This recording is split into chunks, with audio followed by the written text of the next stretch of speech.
자, 서로 인사 나누겠습니다. 성령께서 당신과 함께 충만하실 줄로 믿습니다. 라고 축복하시기 바라겠습니다.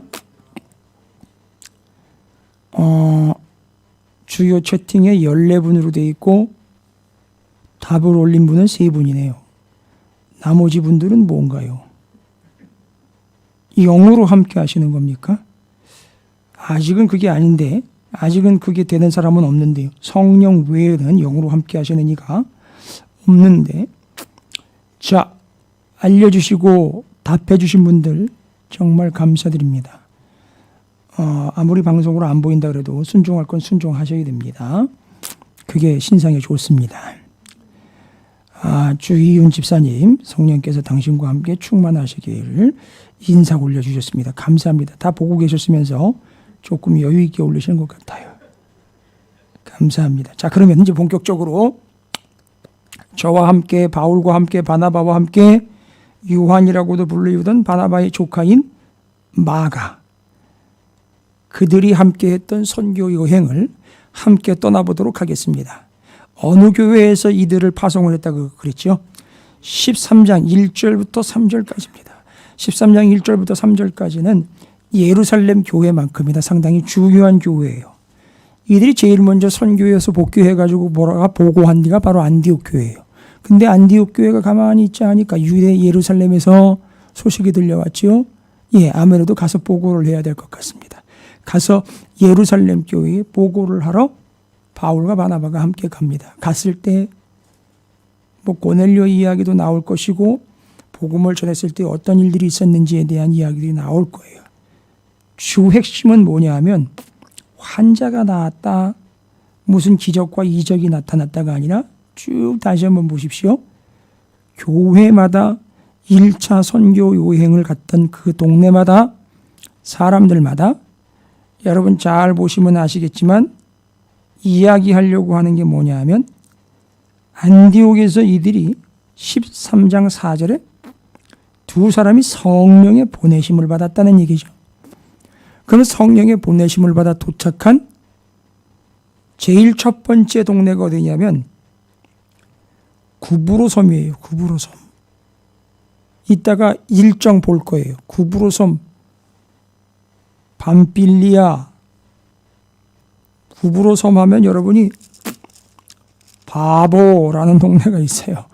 꼭 기억나실 거예요. 구브로섬의 바보에서 저 위에 육지로, 배 타고 육지로 가가지고선 버가, 원래는 아탈리아에 돌아올 때 보니까 아탈리아라는 데서 배를 타고 돌아간다고 돼 있으니까 아탈리아로 갔을 거예요. 아탈리아는 해안 도시입니다. 거기서 버가, 그 다음에 비시디아 안디옥에 가요. 안디옥이라는 이름이 2번이나 나와요. 그런데 이 비시디아 안디옥은 수리아 안디옥이라는 데가 달라요. 수리아 안디옥에서 바울과 바나바를 파송을 했어요. 비시디아 안디옥은 수리아 안디옥에서 한참을 왼쪽으로 가야 돼요. 내륙으로. 해안을 따라 쭉 가다가 조금 올라가면 비시디아 안디옥이라는 데가 나와요.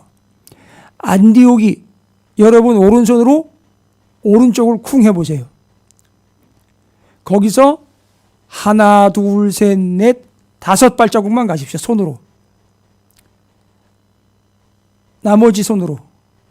오른손으로 쿵 했으니까 왼손으로. 그래서 왼쪽으로 하나, 둘, 셋, 넷, 5번째 가서 손가락 끝 있죠. 중지 끝. 거기를 콕 찍으세요. 거기가 비시디아의 안디옥이에요. 비시디아의 안디옥은 바울과 바나바가 선교 여행 중에 들렸던 데예요.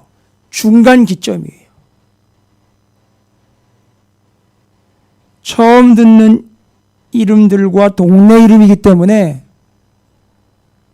저기 동대문에서 성동구 오는 것도 참 힘들게 죽었는데, 그것도 옛날에 성경에 나와 있는 성서의 지역들을 따라간다는 게 쉽지는 않지만 제가 일러드릴 때 잘 기억해 놓으시면 나중에 상당히 유익할 거예요. 그냥 듣고 지나가는 게 아니라 쿵 하고 하나, 둘, 셋, 넷, 다섯 콕 찍어가지고 안디옥이 두 군데가 수리아 안디옥, 비시디아 안디옥이라는 데가 있는데 파송한 교회와 그 다음에 선교 여행 중에 들린 안디옥이 있다. 안디옥에서 파송을 합니다. 여러분, 안디옥이라는 말은 원래 안디옥이 아니라 안티오쿠스라는 말이에요. 안티오쿠스라는 말은 안디옥이라는 이름이 생성되게 된 근거가 되는데, 안디옥은 셀레우쿠스. 그러다 보니까 제가 이 동네, 그러니까 바울과 바나바를 파송한 교회가 어디에 안디옥이라 그랬죠?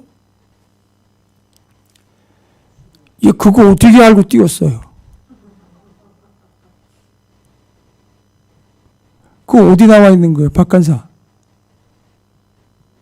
응? 구글로 찾았어?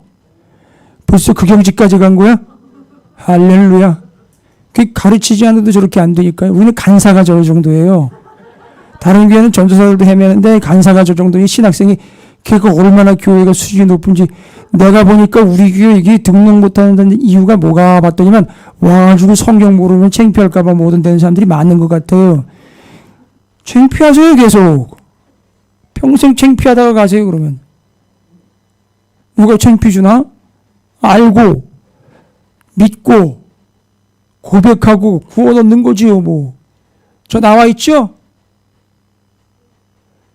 오른쪽에 안디옥 있고 하나 둘 셋 넷 다섯 위로 올라가 쿵 비시디아 안디옥이. 근데 오른쪽에 있는 안디옥이 파송교회인데, 파송지역에 있는 안디옥인데 여기를 수리아 혹은 시리아라고도 불러요. 수리아, 시리아 들어보셨죠? 셀레우쿠스 왕조 중간 시대 400년에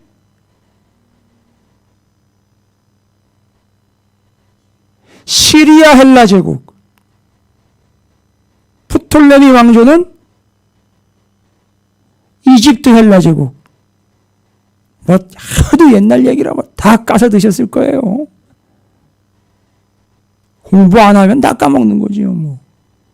그래 바로 거기 수리아 안디옥이 거기서 파송돼 가지고, 잘 보세요. 어디로 갔느냐? 배를 타고.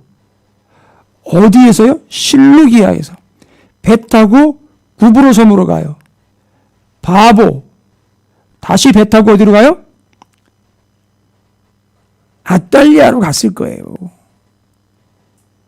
왜냐하면 올 때 아탈리아로 왔어요. 그리고 버가로 갑니다. 버가. 요 그림의 빨간색은 아탈리아하고 버가하고 돌아올 때 빨간색인데 갈 때는 초록색이 좀 엇갈려 있죠. 그러나 여러분께서는 일단은 구브로 섬에서 섬으로 들어가야 되니까 돌아올 때 아탈리아에서 배 타고 돌아왔으니까 거길로 갔을 것이다. 아니 그게 중요한 건 아니에요. 일정은 이렇게 여러분이 이해를 하시면 되는 거고, 이렇게 진행이 됩니다. 그런데 이 안디옥이라는 이름은 원래 누구의 이름이었다? 그렇죠. 안티오쿠스, 셀레우쿠스 1세에 의해서 셀레우쿠스 제국의 수도로 세워졌던 거예요. 셀레우쿠스 왕조 아시죠? 근데 그의 아버지가 안티오쿠스였었어요.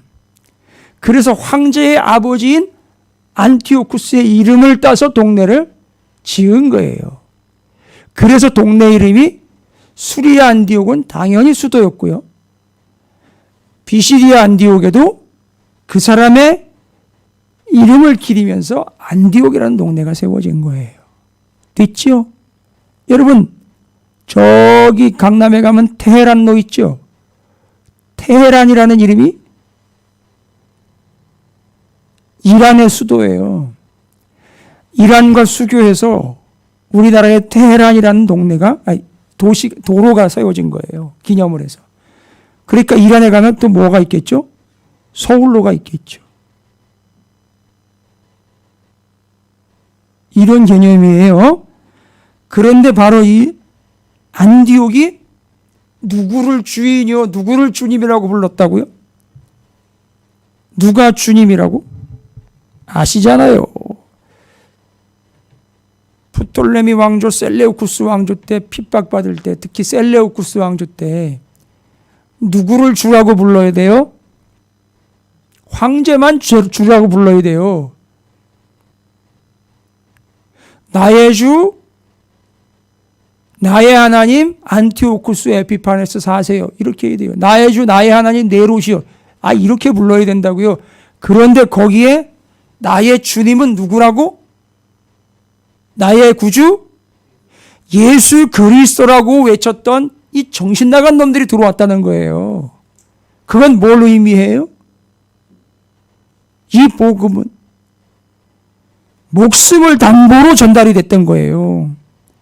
황제 말고 다른 놈을 주라고 부르면 다 잡아 죽이는데 예수를 구주라고 불렀던 교회와 성도들이 생기기 시작한 거예요. 여러분, 이게 의미 있다는 거예요.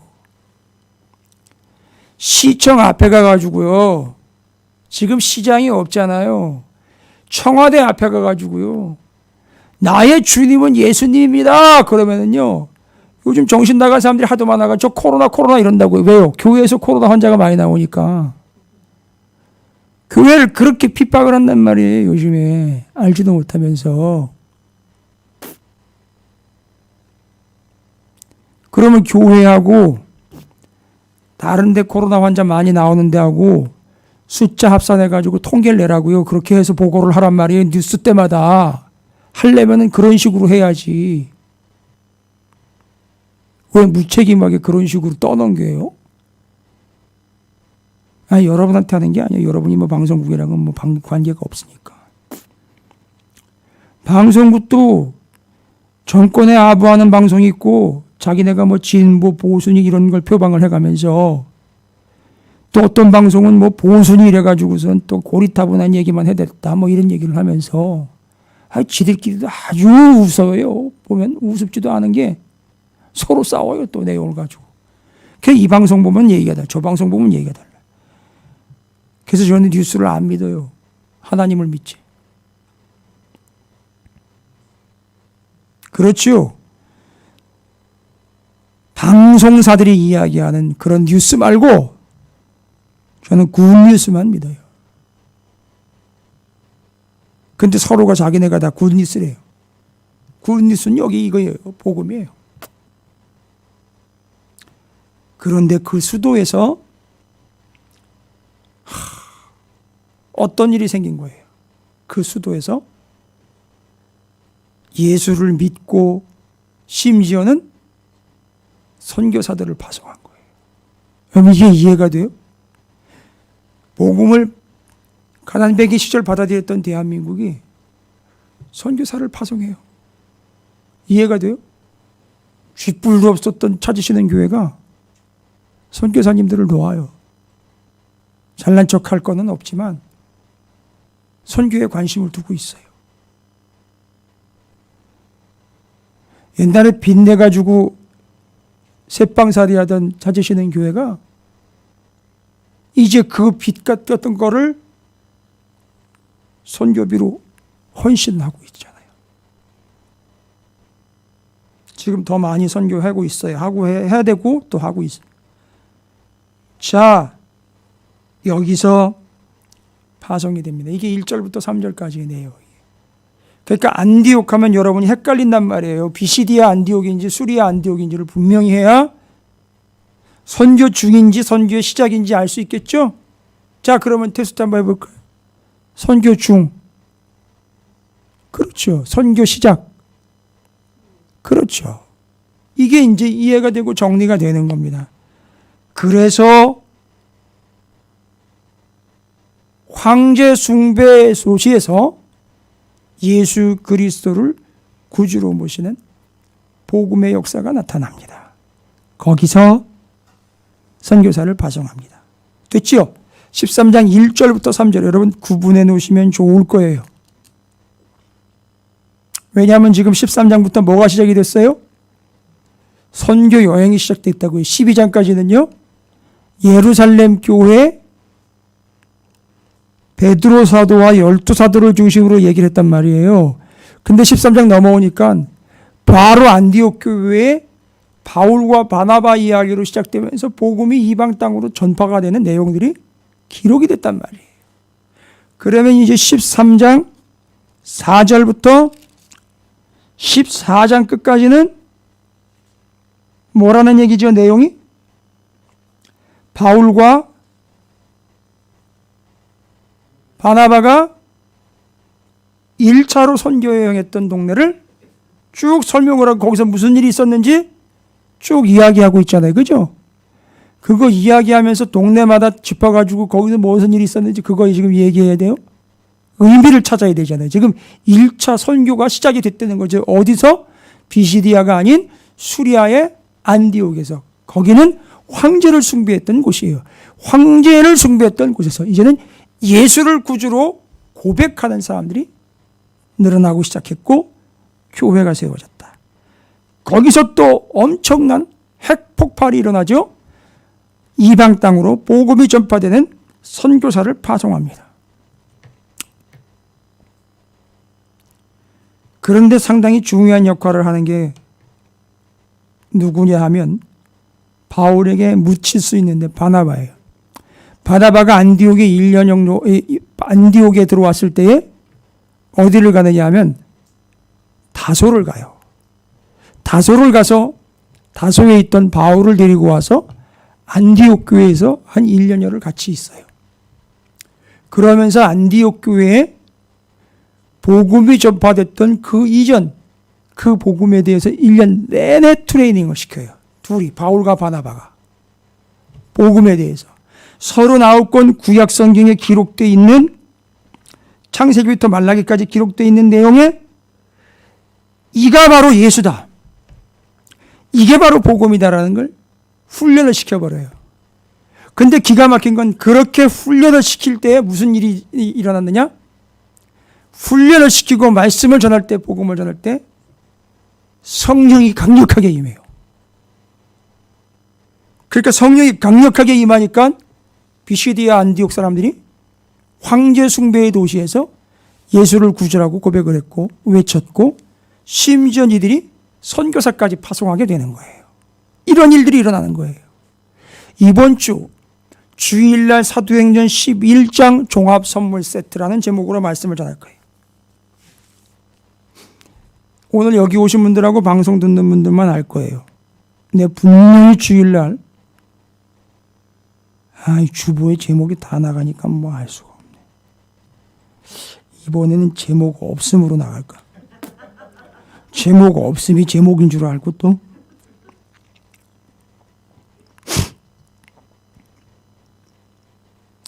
종합선물 세트예요. 그래서 제가 종합선물 세트 준비할 거예요. 명절 연휴 기간이라 또 더군다나. 그러니까 뭐 어찌됐든지 간에 성령이 강력하게 임한 그 흔적들을 보자는 거예요. 지역을 옮겨 다니는 걸 외워가지고서 여기 갔다 여기 갔다 이거 하는 게 중요한 게 아니에요. 그 지역에서 그런 일들이 나타났잖아요. 그죠? 그런 일들이 어떻게 해서 나타난 거예요? 사람이에요? 아니 뭐라 그래요 바울이? 우리 신이 아니라고 그러잖아요. 그 신이 아니면 뭐야 이럴 때 바울이 대답했을 거예요. 여기는 안 나와있죠. 우리에게 성령이 임했기 때문에 이 역사는 성령의 역사라 이거예요. 그걸 설명을 똑띠 해줬단 말이죠 사람들한테. 그럼 제가 여러분에게 뭘 일러드릴 거예요? 13장 4절부터 14장까지 바울이 바나바와 함께 어디로 갔는지, 요한, 마가가 함께 하다가 어디서 중간에 버가라는 동네에서 도망가 버렸어요. 힘드니까. 그도 그렇게 이런 걸 해본 적이 없어요. 예루살렘 교회에서 이런 걸 해본 적이 없다고요. 선교 여행이니 뭐 이런 걸 해본 적이 없다고요. 자, 그러면 두 번째 본문이죠. 13장 4절부터 14장까지 이렇게 성령이 역사하는 것이 수리아 안디옥을 통해서 복음을 전파하는 이방 지역으로 갑니다. 그러면요, 여러분에게 이제 본문에 나와 있는 지역들을 하나씩 그냥 전해드릴 테니까 그 일정은 본문을 읽으시면서 여러분들 체크하면서 가시는 거예요. 지금 체크하려면 시간 다 가요. 그러니까 적어 놓으시든지 성경에 표시를 하듯이 성경에다가 이렇게 지역을 13장 밑부분, 윗부분, 14장 밑부분, 윗부분에다가 그렇게 적어 놓으시면서 화살표 해가지고 어디로 갔는지. 자, 수리아 안디옥에서 출발하죠. 자, 선교여행 출발합니다. 자, 지도가 떼어져 있으니까 참고하면서 보세요. 출발합니다. 구브로 섬으로 가요. 구브로 섬으로 가면서 그 섬에 여기 본문에 나와 있죠. 그림에 나와 있죠. 이 제가 지금 기계를 사용을 하는데 이 기계가 약간 여러분이 보는 것보다는 속도가 약간 느려요. 그래서 제가 숨을 한 2숨 쉬어야 돼요. 여러분 지도에는 실람이 바보 있죠? 실미도 아니에요.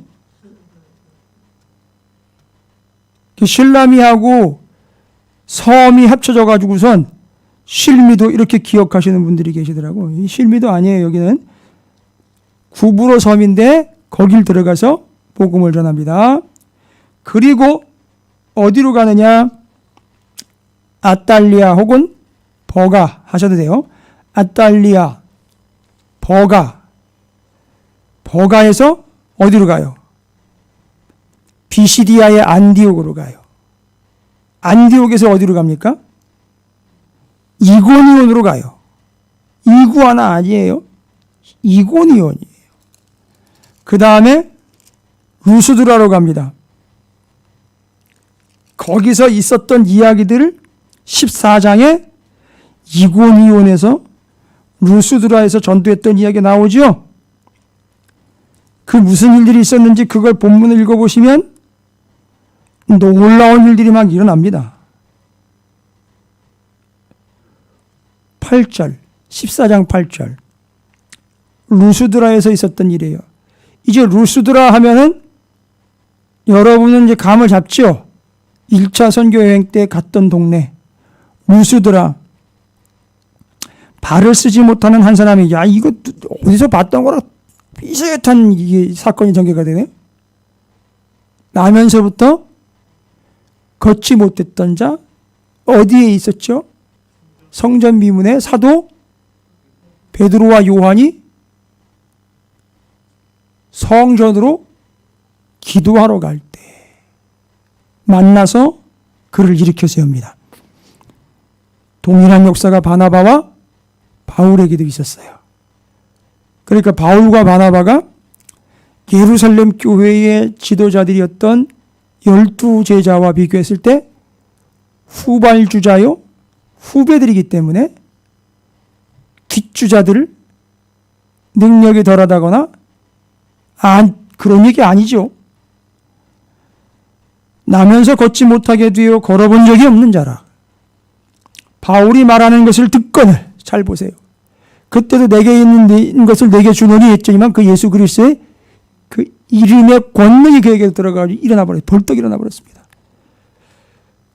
바울이 말하는 것을, 여러분 바울이 뭘 말했을까요? 한마디로 이 사람들은 뭘 들고 갔어요? 찬양에도 있죠. 복음 들고 산을 넘는 자들의 발길 아름답고도 아름답도다. 뭘 들었다고요? 복음 들고 가 복음 전하는 거예요. 그게 여러분 복음을 전하는데요. 반드시 성경에서 이제 이번 주일에도 말씀드릴 때 복음을 여러분 이해하십시오. 말빨로 전하는 게 아니죠. 복음은 말씀이에요. 말씀. 그걸 전할 때 어떤 역사가 나타났다 그랬죠? 성령이 임한다는 거예요. 바울이 말하는 것을 듣고는 바울이 주목하여 구원받을 만한 믿음이 그에게 있는 것을 보고 큰 소리로 내 발로 바로 일어서라 하니 그 사람이 일어나 걷는지라. 무리가 바울이 한 일을 보고 루가오디아 방언으로 소리질러 이르되 신들이 사람의 형상으로 우리 가운데 내려오셨다 하여. 이 사람들도 보기는 뭘 본 거예요. 이게 사람이 하는 일이 아니라는 거죠. 맞죠? 이거 사람이 한 거 아니죠? 내게 없다 그랬죠. 아무것도. 근데 이게 사람이 하는 게 아니라 뭐가 하는 것처럼 보였어요? 신들이 하는 것처럼 보였단 말이죠. 성신이 임한 거죠. 아버지의 신이 임한 거예요. 그러니까 뭐가 임한 거다? 성령이 임한 거예요. 성령이 오셨네. 성령이 오셨네. 내 주에 보내신 성령이 오셨네 해서 일어난 거예요. 근데 그 성령은 어디에 있었느냐? 누구와 누구 안에? 바울과 바나바 안에 있었어요. 너희 몸이 완성하세요. 너희 몸이 뭐가 임하는? 성령이 임하시는 거룩한 성전인 것을 너희가 알지 못하느냐? 우리 안에 성령이 임하십니다. 그게 언제 일어나느냐? 말씀 전할 때 일어나요. 여러분 왠지 아세요? 성령이 하시는 일이 깨닫게 하시기 때문에 말씀을 들을 때 그런 역사가 자주 일어나요. 여러분 지금 고개를 끄덕끄덕하고 무릎을 막 치면서 또 사람 눈물을 뚝뚝 흘리면서 그 자리에서 막 통곡이 일어나고 말씀이 막 찌릿찌릿해 오고 막 온몸이 막 오싹오싹해지고 너무 은혜가 되고 막 이런 것들 있잖아요. 그건 현상인데 그게 바로 성령이 역사하는 현상들이에요. 지금 어디에서 있었던 일이죠? 루스드라에서 발을 쓰지 못하는 이의 역사를 보면서 거기에 발길은 바나바와 바울의 발길이 닿았으나 성령이 역사하셨다. 됐지요? 그러니까 바울과 바나바는 성령의 카트예요. 됐죠? 이것만 일러드릴게요. 지금 방송 보고 계시는 분들하고 현장에 오신 분들이 제가 주일날 질문을 할 거예요. 이게 또 까먹으면 못하고 그냥 넘어가는데 질문할 테니까 대답 한번 해보세요. 본문에 보면 말씀을 전했다, 말을 전했다, 말을 듣고 전부 다 말씀이라고 해석될 수 있는데 성경은 그 말씀을 두 개의 다른 헬라어로 적어요. 하나는 로고스, 하나는 레마라는 말로 적어요. 설명드립니다. 로고스는 여러분이 펼쳐서 보시면 언제든지 읽으실 수 있는 기록된 바 명백한 사실인 이 말씀이에요. 요거. 그런데 이 말씀을 제가 말로써 전하지요. 근데 이게 사람의 말이 아니라 여러분이 제가 전하는 말씀을 제 말에 의해서 말씀을 전할 때 딱 듣는데 여러분이 어떤 반응을 보인다? 깨달아진다. 그걸 누가 했다? 우리 안에 성령이 하신 거예요. 그래서 말씀을 받고 들을 때 우리 안에 성령이 역사하시는 거예요. 그런데 왜 말씀이 로고스와 레마로 차이가 납니까? 이 로고스라는 기록된 말씀이 사람의 입을 통하여 전달이 됐을 때 우와, 이 말씀이 나한테 깨달아져요. 이해가 되고 은혜가 돼요. 그때 그 말씀을 레마의 말씀이라고 그러는 거예요. 그래서 성령이 역사하셔서 전하는 말씀을 우리는 다 말씀이라고 그러는데 성경 본문은 레마라고 적어요. 이제 아시겠어요?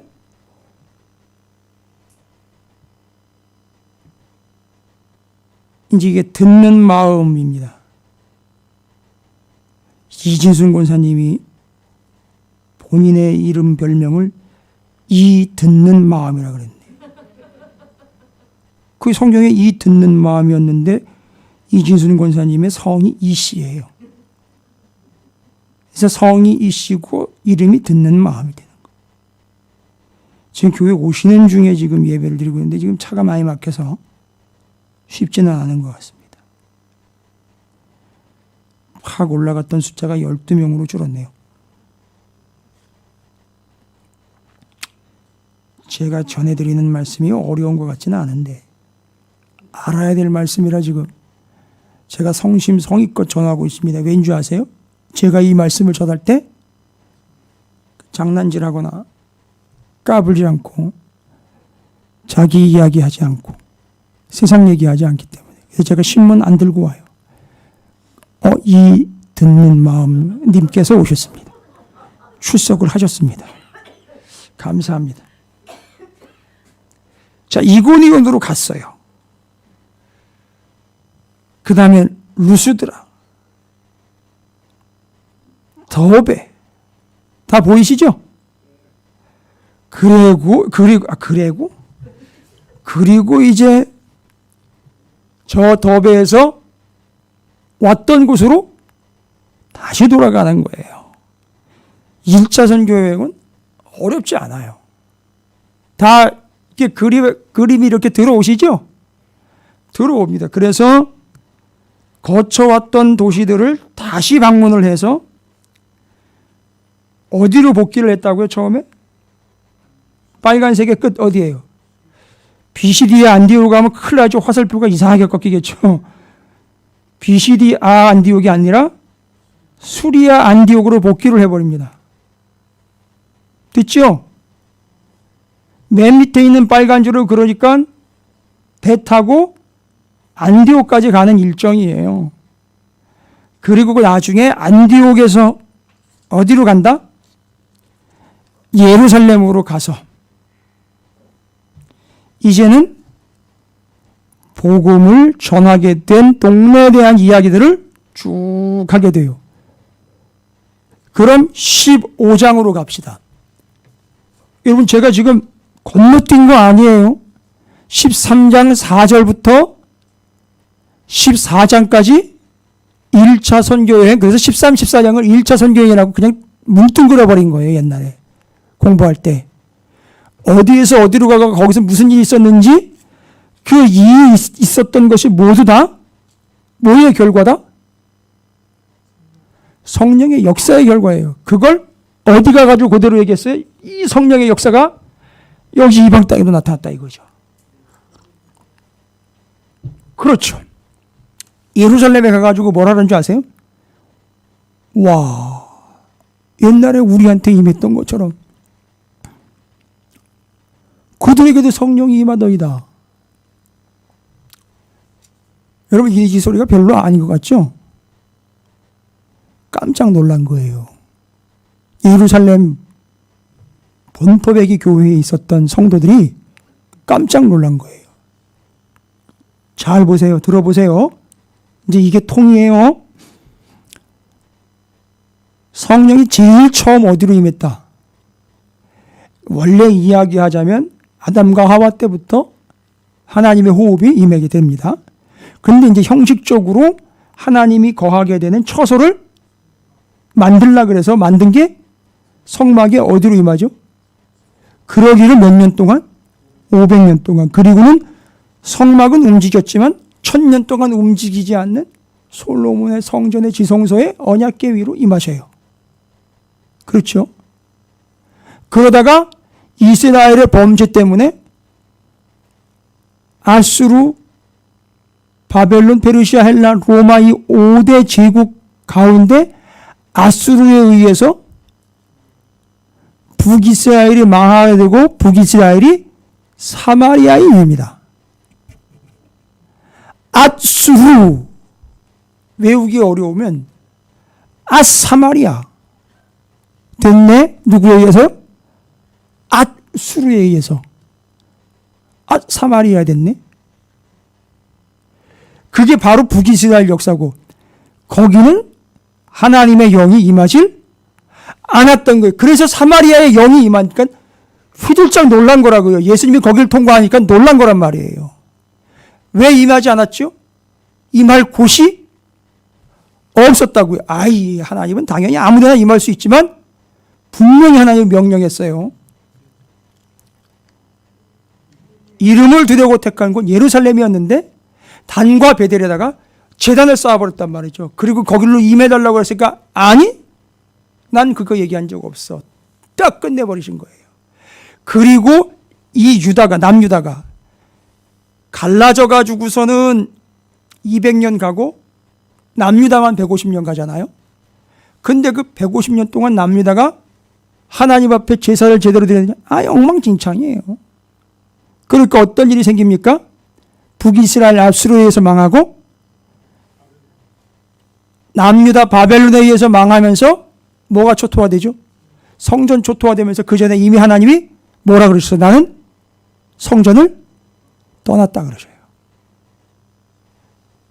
그리고 거기 바벨론에 가서 잠시 뭐가 되어줬다? 성소가 되어줬다. 그러니까 바벨론에 뭐가 임하는 거예요? 성령이 임하시는 거예요. 그런데 그 성소가 뭔가 봤더니만 유대인 사람들의 마음속에 임하시는 거예요. 그들 중 임하셨어요. 바벨론에 있는 동안에는 제사를 드렸을까요? 못 드렸을까요? 못 드렸어요. 성전이 없으니까. 뭐만 생겼더라? 회당만 생겨서 회당에서 열심히 뭐만 공부했어요? 말씀 공부했어요. 그래가지고 우리가 말씀대로 살지 못했구나 깨닫고 돌아와서 다시 스룹바벨과 예수아가 뭐를 세워요? 성전을 재건합니다. 다시 제사 드립니다. 다시 임하셔요? 그렇죠. 이렇게 성전으로 임했던 하나님의 영이 신약시대에 와가지고 성전으로 임하지 않고 어디로 임해버려요? 마가의 다락방으로 임해버립니다. 그리고 그 마가의 다락방이 뭐가 돼버리죠? 교회가 돼요. 잘 보세요. 성전에서 교회로, 성전에서는 떠나가셨지만 그리고 그 성전이 AD 70년에 완전히 박살나버려요. 그리고 교회로 옮겨오십니다. 그런데 교회로 옮겨오셨다 교회를 떠나신 게 아니라, 그러나 가능성은 있죠. 하나님의 영은 성전을 떠나신 것처럼 어디도 떠날 수 있다. 또요. 교회를 떠날 수도 있고.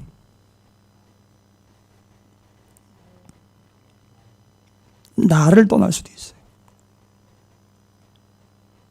근데 이건 떠난 게 아니라 교회에 임한 것처럼 사도행전 13장으로 가보니까 13장 이후로 보니까 어디도 이방에도 임한 거예요.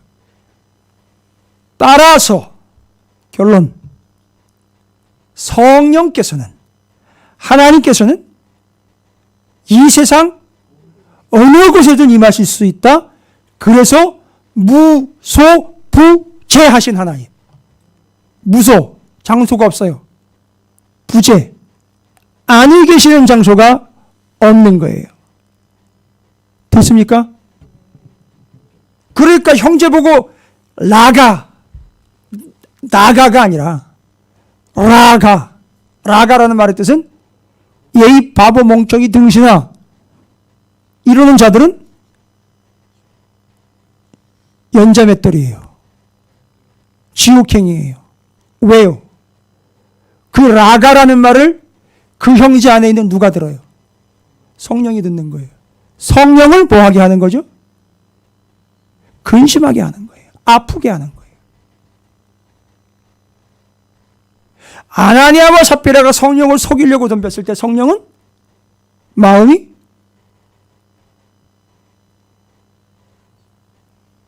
닐리가 아니었었어요. 너무너무 아프셨던 거예요. 어떻게 이게 한눈으로 이렇게 연결이 됩니까? 예? 듣죠? 교회에서 목사님들 뽑을 때 이렇게 뽑아야 돼요. 이 설명할 수 있어야 돼요. 제가 강력하게 주장하는 바예요. 그렇다고 저를 뭐 다시 뽑아달라는 그런 얘기 아닙니다. 여러분 오해하지 마세요. 저는 그런 존재가 아닙니다. 신학생을 어떻게 해가지고 훈련시켜가지고 내보내야 돼요? 이거 훈련시켜가지고 내보내야 돼요. 누가 장로 안수 받아야 돼요? 이거 제대로 훈련받아 장로 안수 받아야죠. 예? 제가 옛날에 들었어요. 옛날에 어떤 장로가 구약에는 예수가 없다는 거예요. 그런 사람이 장로가 되니 그 교회 수준이 얼마인지 아시겠죠? 맨날 성령의 역사가 뭔지를 모르니까 저는 그렇게 믿어요. 성령의 역사가 뭔지를 모르니까 이게 성령의 역사를 난 장로인데 내가 한번 경험해보고 싶어. 그러니 맨날 술 먹는데요. 그 상태가 성령의 충만한 역사랑 비슷한 상태니까. 에라이. 아무리 그래도 그렇지. 그게 뭡니까? 이게 뭡니까? 나라가, 교회가. 내가 오늘 우리 간사님한테 가능성을 봤네. 저 지도 띄우는 실력 보고 그래. 내 반드시 통성경 보낼 거예요. 렉처러 과정 보내가지고 하나님의 영이 저를 키우시게 할 거예요. 박윤규 권사님, 이영민 권사님 뭐 들으면 어떻게 생각할지 모르겠지만 부모가 키워가지고 되는 애들 없어요. 부모가 똑바로 키워야지.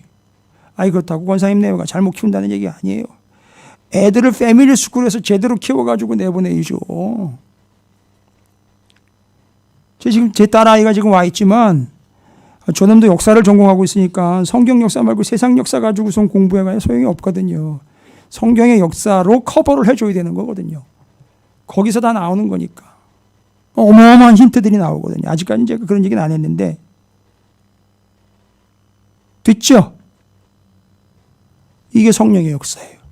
그 과정 13, 14장 전부가 1차 선교 여행이기 때문에 1차 선교 여행 장소마다 성령의 역사였다. 그리고 어디로 갔느냐? 예루살렘으로 갑니다. 15장 1절부터 35절까지 예루살렘 공회에 가가지고선 회의합니다. 무슨 회의할까요? 들었지요?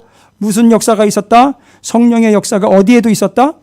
이방 땅에도 있었다. 그럼 이거 정리해야 된다 이거. 이방인들에게도 성령이 임했다는 거예요. 자기한테는만 임할 줄 알았는데 이들이 깨닫습니다. 이게 율법이 아니라 이게 바로 복음인가 보다.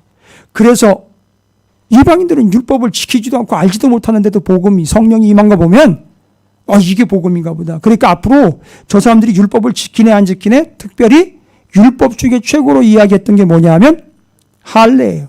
저 사람들한테 할례 받았네 안 받았네 이거 얘기하지 말고 이건 유대인의 정말 아름다운 전통으로 간직하자. 그래서 유대인 중에 예수를 믿는 사람들이 할례 받으면 안 된다가 아니라 그건 그 사람의 믿음에 불리한것 하라는 거예요. 해도 되고 안 해도 되는 거예요. 단 자기의 믿음을 위해서 좋은 일이라면 해서 확증도 하고 그러나 보지 않고 믿는 믿음이 더 큰 믿음이다. 그러니까 안 해도 그건 틀린 게 아니라 왜요? 율법적 관점으로 보지 말고 복음의 관점으로 봐야 된다. 이방인들한테 뭐 받아라? 할례 받아라. 율법 지켜라. 강요하지 말라는 거예요. 그리고 그들에게도 우리와 같이 성령이 임했으니 그들은 우리의 형제다. 옛날엔 뭐 취급했어요? 개 취급했는데 이제는 부스러 개가 아니에요. 부스러 개가 아니에요. 그들은 이제 더 이상 나의 형제예요. 그러니까 그 형제들에게 복음을 전하는 것이 어떻다? 마땅하다. 지금 우리가 복음을 전해야 되는 이유는 뭐다? 그들도 하나님의 영이 임하여 구원받아 마땅한 형제에게 우리는 복음을 전해야 돼요. 가족 구원. 왜 중요한지 이제 아시겠어요? 가족들에게 복음 전하는 게 왜 중요한지 이제 아시겠죠? 저는 그 중요하다는 걸 얘기 드리는 거고 얼마가 걸리든 언제가 됐든 여러분은 반드시 기회가 와요. 이방인에게 복음을 전하게 될 기회를 잡아가지고 안디옥에서 바울과 바나바가 그 먼 길, 그 여러 동네를 가잖아요. 갔는데요. 귀신 섬기는 숭배하는 제사장들이 있고 바울이 발고치니까 이게 신이다, 스스홈에다 막 이런 얘기가 난리가 다 아니 이런 일들이 일어났단 말이에요. 복음을 전하다 보니까 이런 일에 그런 사람들에게도 복음이 갔어요. 따라서 여러분의 가족에게 반드시 복음이 임하게 될 줄로 믿습니다. 누구 때문에요? 나의 복음 때문에. 내가 믿는 복음 예수 때문에 여러분에게도 그런 역사가 있을 줄로 믿습니다. 옛날에 롯이 소돔과 고모라 상에서 죽게 될 위기에서도 살아나게 된 기회가 있었죠.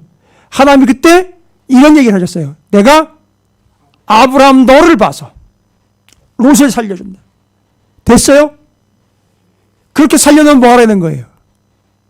이제는 롯, 네가 보기에 좋은 땅으로 가지 말고 이제는 하나님이 보시기에 좋은 삶을 살아라. 한마디 하면 끝나는 거 아니에요? 하나님이 살려주셨으니 너는 이제 하나님 보시기에 좋은 삶을 살아라. 그거잖아요. 여러분 별거 아닌 것 같은데 이게 어떻게 연결되냐? 이게 통이에요. 이렇게 연결시키시라고요. 이걸 설명할 수 있어야 돼요. 박 간사님 제대로 들고 있나? 듣고 계시나? 한 번 예배 안 빠지고 신학교 학생 시절부터 근접의 원리라는 게 있어요. 항상 말씀 보는 사람들 옆에 있어야 말씀을 봐요. 그래 와가지고 뭘 공부해야 되냐고 항상 물어요. 무슨 책 봐야 되냐고 물어요. 그 뭐 책이 없나 뭐. 통독원에서 나온 책이 한두 권이야. 그거 읽려면 뭐 밤새도 뭐 해도 뭐 잘하지. 계속 하는 거예요. 그럴 때 복음, 그 말씀 거기에 역사하시는 거예요, 하나님이. 할렐루야. 제가 지금도 새벽까지 통성경학교, 통성경 길라잡이 그 지도자 지침서 읽고 공부하고 있어요, 아직도. 근데 여러분 제가 그럼 괜히 기분 나쁘게 듣지 마세요. 입 삐죽삐죽거리지 말고. 목사니까 그렇지 이러지 마세요. 이게 맞아요. 목사가 돼서도 이미 통성경학교 몇 번 했고 렉처러 과정도 가서 몇 번도 했는데 그 지도자 지침서 교재를 다시 읽어보니 제가 제 아내한테 얘기했어요. 거짓말 아니에요. 오, 재밌네. 제가 그 얘기했어요. 재밌네. 새롭게 알게 된 얘기가 아니라 재밌네. 이게 되더라고요. 그래서 계속 읽게 돼 있어요.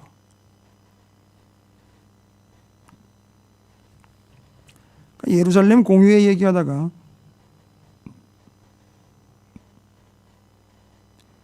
자 그러면 이제 이들은 율법이나 할례에 의한 게 아니라 이제부터는 오직 예수, 오직 믿음, 오직 복음으로 구원 얻는다라는 사실을 확 정해버렸어요. 어디서요?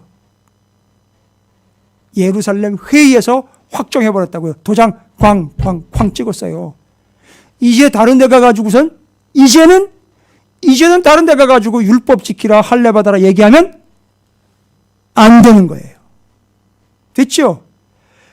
성전 휘장 찢어지고 난 다음에는 더 이상 어디로 가면 안 돼요? 대답하세요. 어디로 가면 안 돼요? 성전 휘장이요? 아니 답이 다 거기 들어가 있는데 어디로 가면 안 돼요? 왜 성전으로 가면 안 돼요? 더 이상 거기는 하나님이 임하셔서 용서하거나 하는 동네가 아니에요. 예수가 십자가 지성소로 들어가 제물 되셨고 제사장이 되셨기 때문에 그 한 분, 오직 예수 한 분으로 구원을 얻는 것이기 때문에 이제는 그 성령이 임하셔서 그분이 머리가 되시고 그분의 몸이 어디로 들어가야 돼요? 교회. 됐죠? 그래서 이 교회가 세워지는 거예요, 지금. 되셨습니까? 예, 정리 잘 하시기 바랍니다. 이방인의 형제, 이제는 구원받는 거, 율법 할례 아닌 오직 예수, 오직 복음, 오직 진리 말씀으로 구원받는다. 됐죠? 더 이상 이방인들을 그걸로 괴롭히지 말아라. 이제부터는 율법 할례 얘기하면 이단되는 거예요. 됐죠? 율법과 할례를 지켜오던 사람들이 그걸 지키면 유대인이죠. 그것도 따지지 말자는 거예요. 그 사람이 믿음을 더 증진시키는데 그걸 중요한 항목으로 하는데 그거를 누구한테요? 이방인이나 다른 사람한테 강요해버리면 그거 이단돼 버리는 거예요. 됐죠? 자, 됐습니다.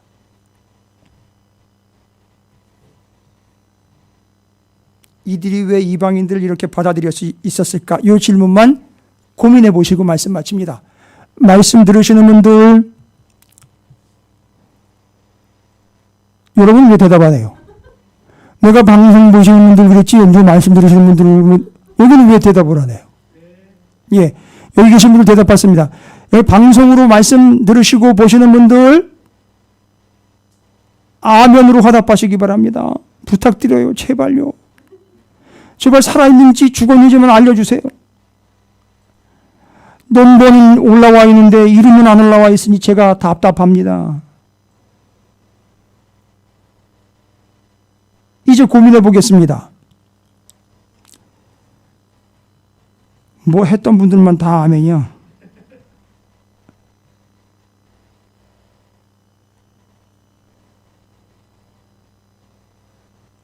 와, 그러면은요, 예루살렘 공의회가, 이게 하나 더 얘기할게요. 산헤드린 공회랑 얘기를 해야 되는데, 여러분, 산헤드린 공회는요, 대제사장인 사두개파가 중심이 돼가지고, 성전 안에서, 유대인 사회에서 권력을 가지고 있던 이들이에요. 산헤드린 공회는 언제부터 시작되는지 잘 들으세요. 나중에 제가 여쭤볼 수 있습니다. 병현이가 아멘을 했네. 감사합니다. 엄마랑 같이 있구나. 유대인들 중에 신학적인 문제가 있으면 잡아다가 죽일 수 있는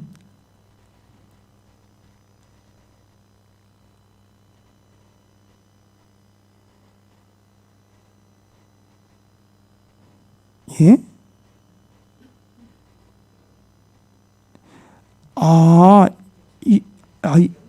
박윤규 권사님 위로고 오시는구나. 감사해요, 권사님. 보기 좋습니다. 박윤규 권사님이 융규래요. 융규. 아멘. 권사님 두 분이 같이 계시는 모양이다. 감사해요. 축복합니다.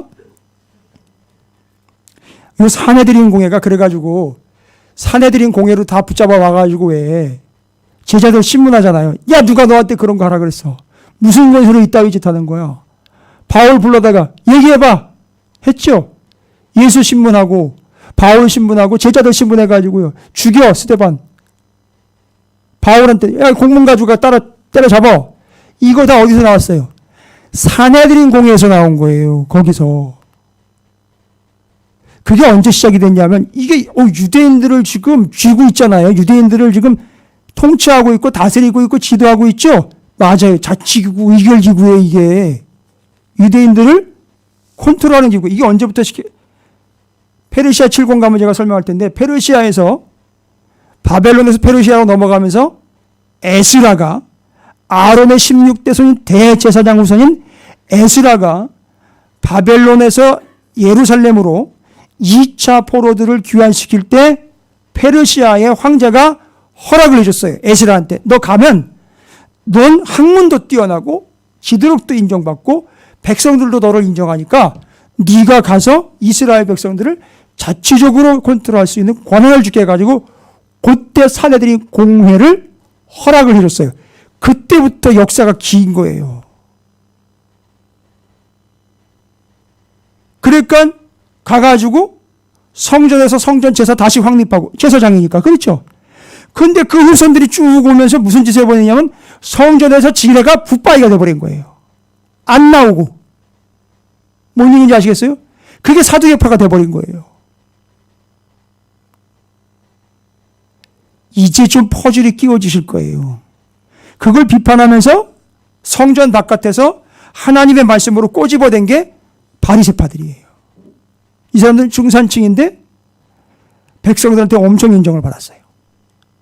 그리고 에스레파라고 불리우는 한파는 너도 틀리고 너도 틀렸다 이거예요. 광야로 나가버린 거예요. 여러분 이거 이제 이해가 되시죠? 그런데 그 산헤드린 공회에서는 계속해서 아까 그 짓을 한 거죠? 사두개파 그 짓 한 거죠? 뭐가 찢어졌음에도? 성전 휘장이 찢어졌음에도 불구하고 계속 성전 가가지고 몇 년 동안 30년에 예수님 돌아가셨고 70년에 성전 무너진 40년 동안 지 혼자 꼭 꿰매가지고 휘장 꿰매고 그치 혼자 계속 40년 동안 들락날락거린 거예요. 40번을. 이해가 되세요? 어디까지 빨리 가가지고 어디 가서 구원받아야 되는데 주님 없는 교회 가서 내가 예수 믿어요라고 고백을 해야 되는데 아니 성전에 있어도 예수 믿어요라고 하면 하나님이 그에게 임하실 거예요. 성전으로 임하게 하는 게. 근데 그걸 안 했단 말이에요. 그게 산헤드린 공회예요. 그 약자들이 그 후손들이 남아가지고선 예수님 괴롭히고 사도들 괴롭히고 사도 바울 괴롭히고 스데반 순교시켰던 거예요. 됐죠? 그런데 예루살렘 공회에서는 뭐를 했느냐? 이방인들 구원하는데 율법 뒤집어 씌우지 말아라 결정을 해가지고 맞아요. 예루살렘 공회에서 그렇게 공문 보낸 거예요. 교회마다. 됐죠? 그런데 예루살렘 공회, 예루살렘 공의회, 종교회의라고도 그래요. 여러분 어떻습니까? 수준이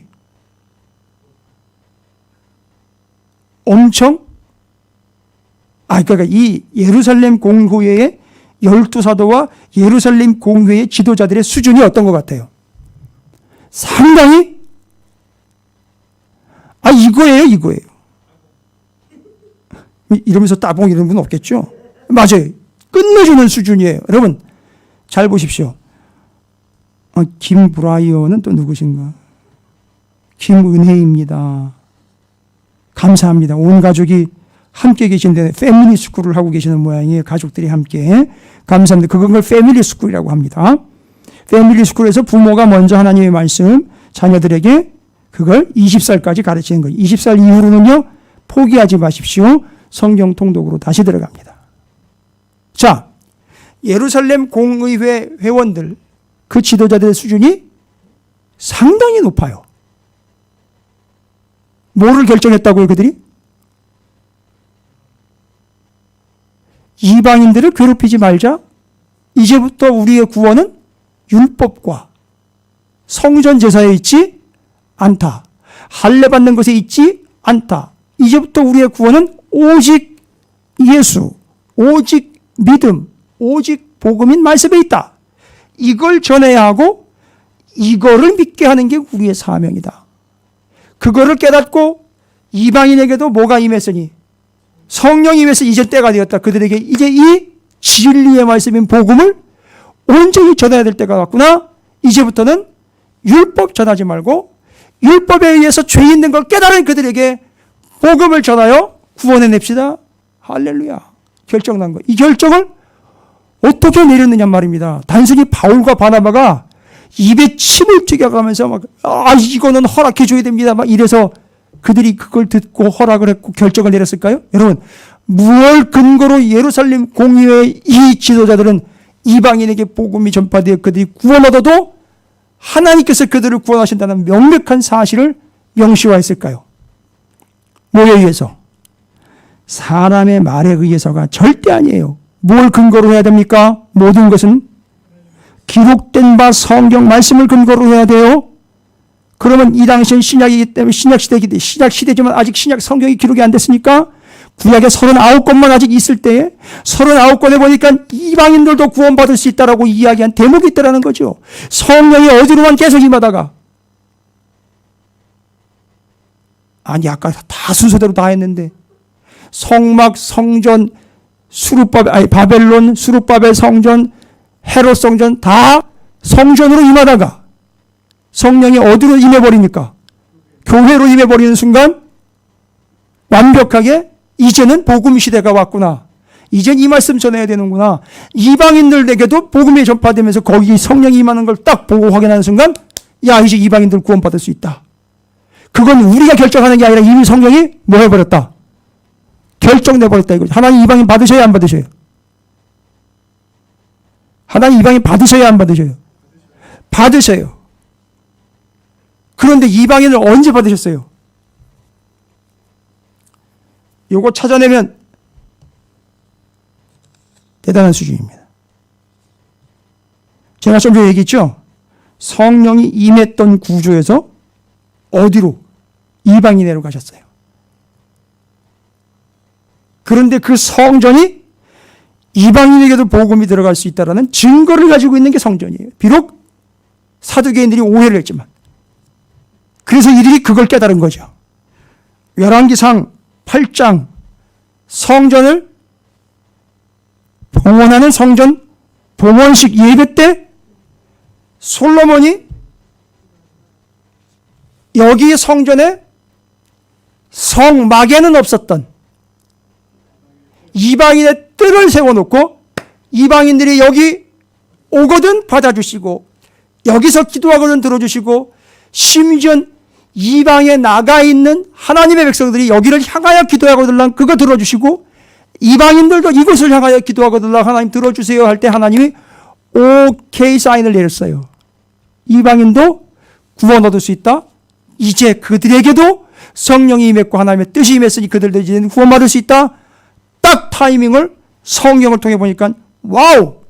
성전에서 이방인의 뜰 만들었던 그때 그 취지, 하나님은 누구도, 하나님은 얘기했죠. 고넬료의 집 이야기 제가 드렸죠.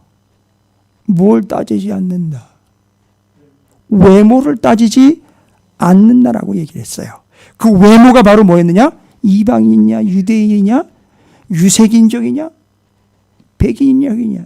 그러니까 이 인종차별하는 이 인종차별주의자들 있죠. 저는 그런 것들이라고 불러요. 완벽하게 하나님의 창조의 섭리에서 벗어나 있는 존재들이에요. 아주 위험한 행동입니다. 그러나 동성애는 달라요. 그건 차별이고 아니고의 문제를 넘습니다. 성경이 말씀해 놓고 계시는 것을 명확하게 해결하지 않는 한은 그건 함부로 얘기하면 안 돼요. 여러분, 제 딸아이한테 제가 얘기했어요. 딸아이가 고민하는 문제가 뭐였는지, 대학교 들어가니까 교회 다닌다는 것들이, 저는 여기서는 것들이라고 표현합니다. 술자리에 앉아가지고 퍼대면서, 심지어는 목회자의 자녀도 있고 교회 장로님, 권사님 아들, 딸내미들이겠죠. 물론 집사님도 있을 거예요. 성도님도 있을 거예요. 정신을 못 차리더라는 거지. 구분이 안 되더라는 거예요. 아니, 목사님이 요즘같이 이런 세상에 술 먹는 것까지 얘기를 하십니까? 고루하게. 그거 율법적인 거 아닙니까? 라고 이야기를 해요. 아니, 율법의 뜻을 당신이 압니까? 율법을 주신 이유는요? 율법은 선한 겁니까? 악한 겁니까? 율법은 선한 거예요. 왜요? 내가 어떤지를, 선한 놈인지 악한 놈인지를 어디다 비추면은요? 율법에다 비추면 100% 나는 악인이고 죄인이에요. 그래서 누가 필요해요? 더 이상 율법이 필요한 게 아니라 이 율법에서 죄인인 게 드러났기 때문에 이 율법으로가 아니라 이 죄를 해결해 줄 누군가가 필요한데, 그분이 바로 예수 그리스도, 그게 복음이라는 거예요. 그런데 그렇게 예수를 믿는다 하는 이들이, 작자들이, 탤런트들, 연예인들 나오는 거 보면 뭘 대수롭지도 않게 술잔을 기울이면 홀짝홀짝 되는 장면들이 계속 투시가 돼요. 여러분, 저는 술 먹지 말자, 먹자를 이야기하지 않고 저는 이 이야기로 정리하겠습니다. 성경에 나와 있는 걸로 정리할게요. 동의해 주시면 아멘 해 주십시오. 저는 이제부터 제 딸한테 그때 얘기했어요. 예원아, 이제부터 우리 예수를 믿는 사람들은 그 전에 유월절을 지키면서 나를 구원해 주신 하나님에 대해서 양을 잡고 피를 발라 기념을 했던 유월절, 그걸 주님이 당신 피를 내고 살을 깎아 살과 피를 먹고 마심으로 구원함을 얻어라, 확증하라. 내가 예수인 것을 기억하라. 너희가 나에 의해서 구원받았다라는 사실을 잊지 말아달라고 부탁하신 예수님의 그 부탁을 이제는 이렇게 정리하자. 이제 예수님의 유월절 식사, 당신의 살과 피를 먹고 마셔라라고 이야기한 그 이후로부터는 그런 것 외에 다른 건 우리 몸에 집어넣지 말자. 그때 그 살과 피를 먹고 마심으로 우린 주님이 내게 어떤 분인지를 기억하고 기념하지 않습니까? 그때 이후로는 예수님의 살과 피 먹고 마시는 거 외에 다른 거 집어넣는 거는 좀 자제하자. 저는 술을 먹는데 좀 근거를 가지려면 광야에서 반석에서 술도 좀 같이 나왔어야 된다고 봐요. 그럼 할 말 없어요. 피곤하니까 아유 힘들지, 술 먹고 알코올 기운에, 술 기운에 좀 가봐 했다면 저는 이해가 돼요. 그런데요, 어디에서도 내려온 거나 솟은 거나 예수 그리스도의 생명의 떡, 예수의 피인 보혈 생명수와 만나 외에는 언급이 안 돼 있더라는 거예요. 광야 동안에 그거 먹고 살았다는 거예요. 그러니까 여러분 식사 때 먹는 거는요, 그건 여러분이 벌어서 먹는 게 아니라 하나님이 내려주신 생명의 양식인 거예요. 만나로 믿고 먹으면 되는 거예요. 그런데 술을 만나라고 주장하면 안 된다는 거죠. 그건 얘기하지 말자는 거예요. 본드, 담배 이야기 할까요? 성경에 안 나와 있잖아요. 그러니까 그때 시대가 다르대요. 시대가 다르기 그전에는 그런 거 없었어요? 유해롭고 죄가 되는 것들이 없었을까요? 그 이전에는? 안 나와 있으면 얘기하지 말자는 거예요. 예수님의 살과 피를 언급한 거 외에는 다른 거 얘기하지 말자는 거예요.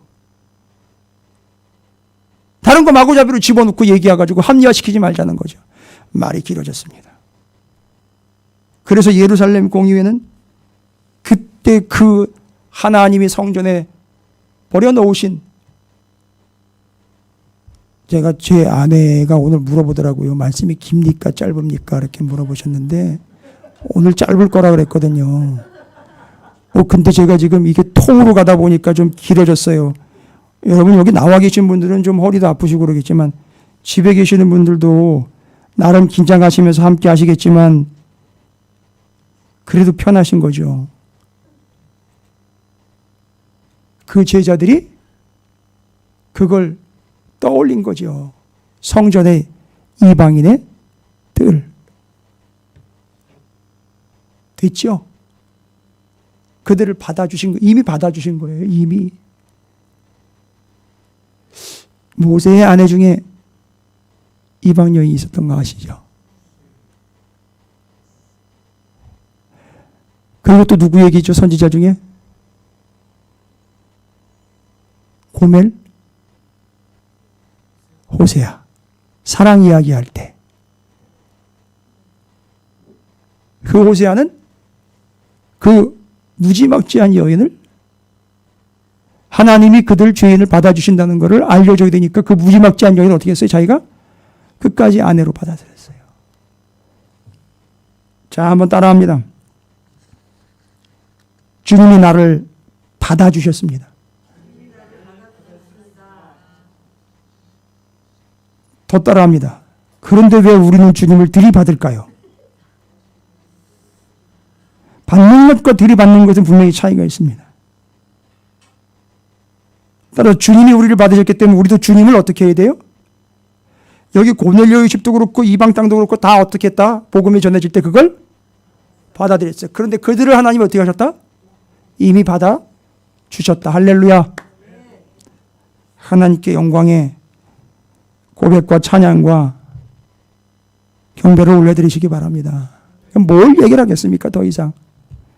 오늘 구약성경서부터 신약성경까지 이것이 복음이다. 이것이 성경이다. 성경 한번 다 훑었어요. 됐죠? 매번 시간이 그럴 것 같아서 제가 조금 걱정스럽긴 하지만 얼마나 많은 성도들이 이 시달림에 살아남을 수 있을까 제가 지금 걱정스럽긴 한데 살아나오면 정말 대박입니다. 자, 1차 선교여행과 함께 예루살렘 종교회의에서 이루어졌던 이방 구원, 그 기쁜 소식, 성령이 임하심의 역사. 그래서 찾으시는 교회가 이렇게 세워진 거예요. 그리고 하나 이제 더 재미있는 사실, 이번 주 주일날 11장으로 알고 있습니다만 제가 아까 설명드렸죠. 제가 주일날은 질문 하나 드릴 거라고요. 말씀이 두 가지로 차이가 난다 그랬죠. 뭐와 뭐지요? 그렇죠. 로고스와 레마의 차이를 그냥 한 단어로만 설명을 하셔도 제가 이해하고, 제 이번 주 주일날 설교의 제목은, 말씀의 제목은 종합 선물 세트입니다. 명절 기간이라 선물 많이 받으실 것 같아가지고 기분 좀 내시라고 종합 선물 세트로 정했고요. 그 속에는 깊은 의미가 있습니다. 한번 설명해 보시고, 11장인 것 같은데 거기에 이제 그 베드로가 예루살렘 교회에서 고넬료의 집에 있었던 일들을 보고하는 사건. 바로 그거예요. 희한하게 그 집이 뭐가 돼버린 거죠? 교회가 된 거예요. 여러분, 이방 땅의 선교 역사를 보면 1차 선교 여행 시부터 계속 보면 교회가 어디 번듯하게 건물 따로 지어가지고 나간 게 아니라 그 집에서 모였어요. 그래서 집이 교회가 된 겁니다. 할렐루야. 제가 축복하면서 말씀 마칩니다. 여러분의 집이 여기 지금 올려주시고 들어와서 실시간에 함께 하시는 분들, 여기 예배실에 대면하며 예배드리는 여러분의 가정, 그곳이 바로 교회가 되는 줄로 믿습니다. 아멘 하세요. 여러분의 가정이 교회가 되고 여러분은 하나님의 성령의 거룩한 정인 줄로 믿습니다. 내 집은 교회요. 나는 주의 거룩한 성전. 할렐루야.